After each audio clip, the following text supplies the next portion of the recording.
शेतकऱ्यांसमोर जाण्याची हिंमत दाखवा स्वतः. बावनकुळ्यांना कशाला पाठवू? बावनकुळ्यांच्या भ्रष्टाचाराची प्रकरणं 2 दिवसात मी काढतो.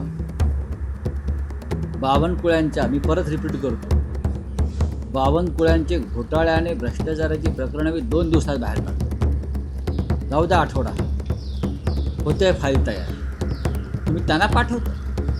त्यांची प्रॉपर्टी विकली तरी शेतकऱ्यांचा सातबारा पुरा.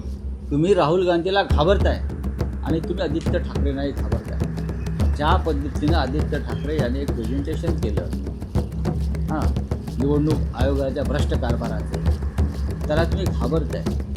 याचा अर्थ आदित्य ठाकरे यांनी जे मुद्दे मांडले, जी कट्यार काढली, ती कट्यार तुमच्या काळजात घुसलेली आहे. राहुल गांधीला पप्पू म्हणणं, देशाच्या लोकसभेतील विरोधी पक्ष नेत्याला पप्पू म्हणणं, हा या लोकशाहीचा आणि संसदेचा अपमान आहे. मिस्टर फडणवीस हे लक्षात घ्या. मग आता गृहमंत्री देवेंद्र फडणवीस यांच्या नागपुरात ते सुरू आहे ना, ते तोंडाला पट्टे बांधून का बसले? किंवा भाजपचे पुढारी बच्चू कडू यांना अर्बन नक्षलवाद ठरवायचा प्रयत्न होतो. काय शहरी नक्षलवाद? ज्या राज्यामध्ये कोणीही आंदोलन केलं शेतकऱ्यांच्या प्रश्नावर, निवडणुकीच्या मुद्द्यावर, मतदार यादीच्या प्रश्नावर, बेरोजगारीच्या प्रश्नावर, शेतकऱ्यांनी त्यांच्या हक्कासाठी काही मागण्या केल्या, तर सगळ्यांना अर्बन नक्षलवाद ठरवायचं आणि ह्याच्यामध्ये माओवादी घुसले असं घोषित करून टाकायचं. आता बच्चू कडू हे एक आंदोलन करत आहे. बच्चू कडू कालपर्यंत तुमच्याबरोबरच होते. मधला एक काही काळ वगळला तर बच्चू कडू आणि देवेंद्र फडणवीस हे गळ्यात गळे घालून फिरतच होते ना, किंवा भाजपवाले आणि बच्चू कडू हे गळ्यात गळे घालून फिरत होते. पण आता बच्चू कडू किंवा त्यांच्याबरोबरचे त्यांचे सहकारी जे आंदोलनात सहभागी झाले किंवा हजारोच्या संख्येने लोक त्यांच्याबरोबर चालत आहेत, हे अर्बन नक्षलवाद झाले. मागण्या काय आहेत? सातबारा कोरा करा. ही मूळ मागणी कोणाची आहे? ही मूळ मागणी उद्धव ठाकरे साहेबांची आहे. सातबारा कोरा करा, नाहीतर चालते व्हा. ही मागणी उद्धव ठाकरे यांची आहे, शिवसेना पक्षप्रमुख. आणि त्या मागणीने जर परत जोर धरला असेल तर आंदोलकांना अर्बन नक्षलवादी ठरवणं हे कितपत योग्य आहे? आंदोलन केलं की त्याला अर्बन नक्षलवादी ठरवायचं. मग भ्रष्टाचारांना अर्बन नक्षलवादी का ठरवत नाही तुम्ही? तुमच्या मंत्रिमंडळातल्या, तुमच्या मंत्रिमंडळात ज्या अनाकोंडा बसल्या सगळे, बरं का, त्या अनाकोंडांना तुम्ही अर्बन नक्षलवादी का ठरवत नाही? आत्ता माझ्यासमोर, आता ह्याला पण तुम्ही अर्बन नक्षलवादी ठरवा. नाशिक त्र्यंबकला जो सिंहस्थ कुंभमेळा होतो आहे, त्याच्यामध्ये प्रत्येक पावलावर भ्रष्टाचार सुरू आहे. साधारण 15 ते 20 हजार कोटीचं बजेट हे गुजरातच्या ठेकेदारांना वाटून द्यायचं आहे. आणि त्या गुजरातच्या ठेकेदारांनी महाराष्ट्रातले मग छोटे मोठे कंत्राटदारांना मेहरबानी खात्यात कामं द्यायची. हे सध्या गिरीश महाजन आणि देवेंद्र फडणवीस यांचं कार्य सुरू आहे. आणि त्यासाठी माझ्याकडे काल शेतकरी आले. नाशिक त्र्यंबकेश्वर रस्ता जो सिंहस्थाच्या नावाखाली त्याचं रोड वाइंडिंग सुरू करत आहे, त्याची गरज नाही आहे खरं म्हणजे. आणि दोन्ही बाजूनी हे जे आहे नाशिक महानगर प्रदेश विकास प्राधिकरण, हे दोन्ही बाजूनं जागा ताब्यात घेऊन शेतकऱ्यांच्या घरांवर, अधिकृत घरांवर, शेतकऱ्यांच्या व्यवसायावर, काही लहान लहान हॉटेल्स आहेत, दुकानं आहेत, त्याच्यावरती परवानगी आहेत, शासनाच्या मंजुऱ्या आहेत, त्याच्यावरती बुलडोझर फिरवून हजारो शेतकऱ्यांना नाशिक त्र्यंबक रोडला तुम्ही उद्ध्वस्त आणि बेघर करताय, बेरोजगार करताय. त्याची गरज नाही. आणि शेतकरी तिथे आता उपोषणाला बसले. गेल्या 8 दिवसापासून शेतकऱ्यांचं उपोषण सुरू आहे. राज्याचे मुख्यमंत्री म्हणतात तर राज्यात सगळं आलबेल आहे, कोणावरती अन्याय होणार नाही. सोलापुरामध्ये उपोषणाला बसले शेतकरी.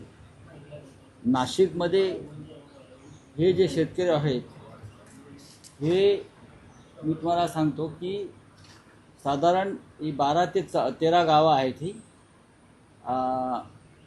पिंपळगाव, बहुला, बेळगाव, ढगा, मैरावणी, तळेगाव, अंजिनरी, खंबाळे, पेगलवाडी यासह साधारण 16 गावांचा शेतकरी उद्ध्वस्त झाला. त्यांच्या शेतातून रस्ते नेत आहे.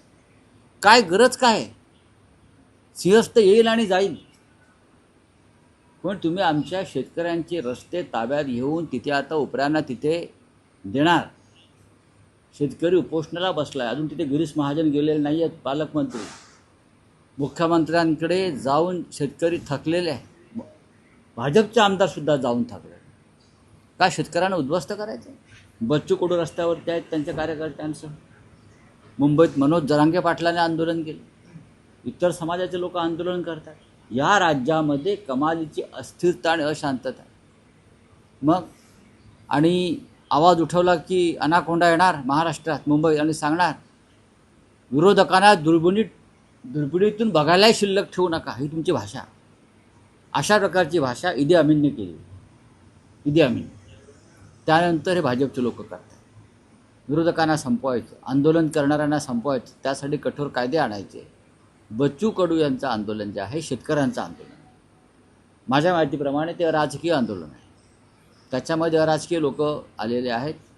आता पंजाबचा शेतकरी किंवा हरियाणाचा शेतकरी जेव्हा दिल्लीच्या सीमेवर बसला होता तेव्हा नरेंद्र मोदी आणि त्यांच्या लोकांनी सांगितलं त्यात अतिरेकी घुसलेले. यांना अतिरेक्यांचा पैसा इकडे येतो आहे. आता बच्चू कडूंच्या आंदोलनातसुद्धा तुम्ही असं म्हणा की यांच्याकडे माओवाद्यांचा पैसा येतो आहे, अतिरेक्यांचा पैसा येतो आहे, आणि हे आंदोलन तुम्ही दडपण्याचा प्रयत्न करा. शेतकऱ्यांनी आपला आवाज उठवायचाच नाही का? शेतकऱ्यांची साधी मागणी. मराठवाड्यातल्या शेतकऱ्याला अद्याप मदत मिळालेली नाही. काल मुख्यमंत्री खोटं बोलले. कोणाच्या खात्यात पैसे जमा झाले शेतकऱ्यांना घेऊन या आमच्यासमोर, घेऊन या. मराठवाड्यातला शेतकरी हवाल दिला आहे, सोलापूरचा शेतकरी हवाल दिला आहे, विदर्भातला शेतकरी हवाल दिला आहे, आणि तुम्ही काय मजा मारताय? भाजपचे टॉवर्स चौपाटीवरती उभे करताय? हे काय सरकार आहे का? नाही, आमचे आजही सहकारी आहेत. बघा, इथे सहकारी असण्याचा आणि नसण्याचा प्रश्नच नाही. बच्चू कडूंचं आंदोलन हे शेतकऱ्यांचं आंदोलन. हे सगळे कधी काळी शरद जोशी यांचे समर्थक आणि त्यांचे कार्यकर्ते होते. शेतकरी संघटनेचे कार्यकर्ते. आणि शेतकरी संघटना ही बिगर राजकीय संघटना होती. शरद जोशींबरोबर मी सुद्धा काम केलं आहे. मला शरद जोशींची कल्पना माहिती आहे का शेतकऱ्यांसंदर्भात.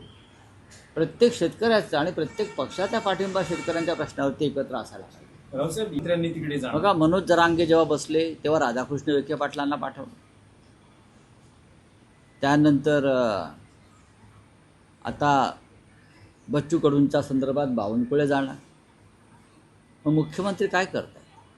शेतकऱ्यांना तरी सामोरे जा. या राज्याचा शेतकरी जी तुमची प्रजा आहे, तुम्ही त्यांना तरी सामोरे जा. तुम्ही त्यांनाही सामोरे जायला घाबरताय. तुम्ही कसले? मग तुम्ही सामोरे कोणाला जाताय?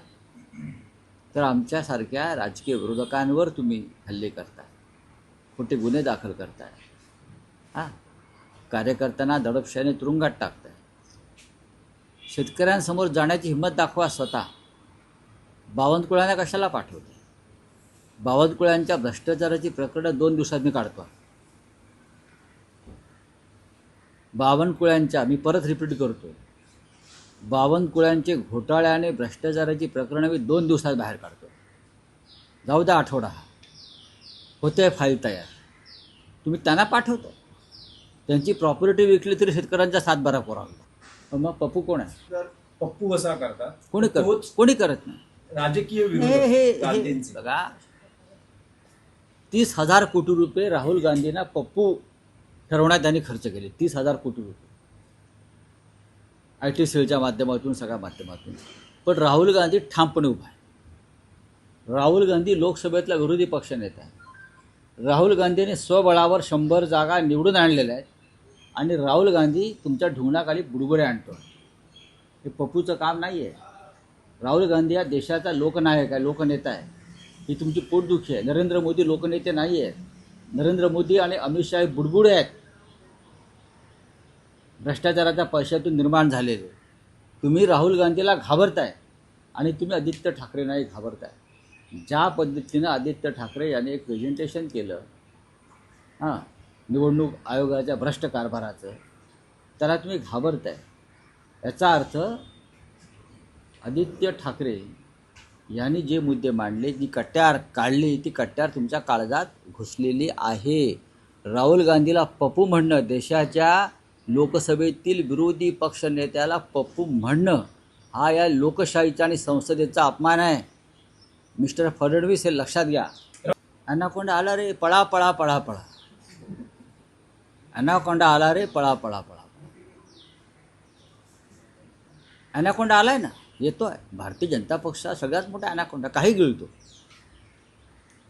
अनाकोंडा काहीही गिळतो. अनाकोंडा भूखंड गिळतो, अनाकोंडा विधानसभा गिळतो, अनाकोंडा एकाच वेळा 40 आमदार आणि खासदार गिळतो, अनाकोंडा देशाचं सुप्रीम कोर्ट गिळतो, अनाकोंडा निवडणूक आयोग गिळतो, अनाकोंडा मरीन लाईन्सवरचे भूखंड गिळतो. या अनाकोंडापासून आपण सावध. अनाकोंडाला आता मुंबई गिळायची, अनाकोंडाला मुंबई गिळायचं, अनाकोंडाला मराठी माणसाचं अस्तित्व गिळायचं.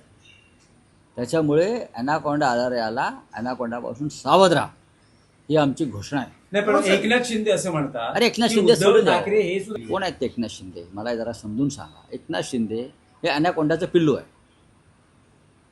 एकनाथ शिंदे अनाकोंडाचं पिल्लू आहे. त्याचा बाप अनाकोंडा दिल्लीत आहे. तेव्हा अनाकोंडा आपल्या बापाचा सूर मिसळणार ना. ह्या अनाकोंडाने काय काय गिळलं आहे, आता सामना वाचला तर कळेल. ह्या अनाकोंडा फक्त पैशाने भरले कंटेनर गिळतो. बरं, हा जो अनाकोंडा आहे, तुम्ही तुझं नाव घेताय, तो पैशाने भरलेले ट्रक, टेम्पो एवढंच गिळतो. त्याचं डाएट असतं. हा डाएटवाला अनाकोंडा आहे. त्याला दुसरं काय चालत नाही. तो फक्त पैशाने भरलेले कंटेनरच उपवासाचे पदार्थ म्हणून खातो. आहे ना, मंदा म्हात्रे ज्या भाजपच्या आमदार आहेत, त्यांनी मतदार यादीतला घोटाळा ऐरोली आणि बेलापूरमधला बाहेर काढला. स्वतः आमचं सोडून द्यावं, आम्ही तर करतोच आहोत. म्हणजे बेलापूर मतदारसंघामध्ये साधारण 40,000 मतं बोगस डुप्लिकेट, आणि ऐरोली मतदारसंघात साधारण तेवढीच मतदार डुप्लिकेट, खोटे पत्ते, शौचालयाचे पत्ते, रेल्वे ट्रॅकचे पत्ते, घरांचा पत्ता नाही, माणसांचा पत्ता नाही, लोक येऊन मतदान करून घेतले. जिथे नितीन गडकरी यांना हरवण्यासाठी 3.5 लाख मतं त्यांच्याकडून डिलीट केली, हे काय घेऊन बसला? कोण नागपुरात ही मतं कोण डिलीट करणार? मला आश्चर्य वाटतं की महाराष्ट्रातल्या भाजपा मुख्यालयाच्या कार्यालयाच्या उद्घाटनाला काल समस्त भाजपा परिवार हजर होता. पण मला नितीन गडकरी दिसले. तुम्हाला दिसले का? आपण पत्रकार, म्हणजे अगदी मुरलीधर मोहोळपासून बरं का ते नारायण राणेपर्यंत सगळे सावजी चिकन उपस्थित होते. पण ओरिजिनल भाजपा ज्याने या महाराष्ट्रामध्ये उभी केली, ठरवली, सत्ता आणण्यात संघर्ष आणि सहभाग होता त्यांचा, ते नितीन गडकरी महाराष्ट्राच्या भाजपाचं मुख्यालय होत असताना नितीन गडकरींना आमंत्रण होतं का? पण नितीन गडकरी व्यासपीठावर दिसले का? हा प्रश्न तुम्हाला का पडू नये? हा संशोधनाचा विषय आहे. सगळं स्टेजवर सावजी चिकन होतं गडकरींच्या भाषेत. बाहेरून आले, हा बाहेरून आलेल्यांचा पक्ष आहे. जसे या देशामध्ये बांगलादेशी घुसखोरांचा प्रश्न आहे, तसा भाजपमध्ये सुद्धा घुसखोरांचा प्रश्न भविष्यात येणारच आहे. पहा तुम्ही. चला, धन्यवाद. एक लक्षात घ्या, आता काम सुरू आहे. या विषयावरती पक्षामध्ये मंथन सुरू असतं. शिवसेनेचे पक्षप्रमुख यांनी काही निर्णय घेतलेले असतात, ते योग्य वेळी समोर येतील. पूर्ण तयारी आहे. उद्या सर्वपक्षीय बैठक आहे यशवंतराव चव्हाण प्रतिष्ठानमध्ये.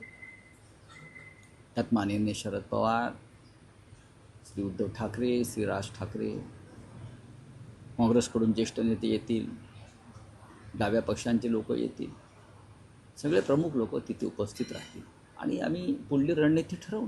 कारण काही ठिकाणी असं सांगितलं, फॅशन स्ट्रीट मोर्चा फॅशन स्ट्रीटवरूनच निघेल. तो योग्य आहे. मी वारंवार सांगतोय, काही ठिकाणी गफलत झालेली आहे, पण मोर्चा फॅशन स्ट्रीटवरून निघेल, मेट्रोच्या मार्गे महापालिकेजवळ येईल.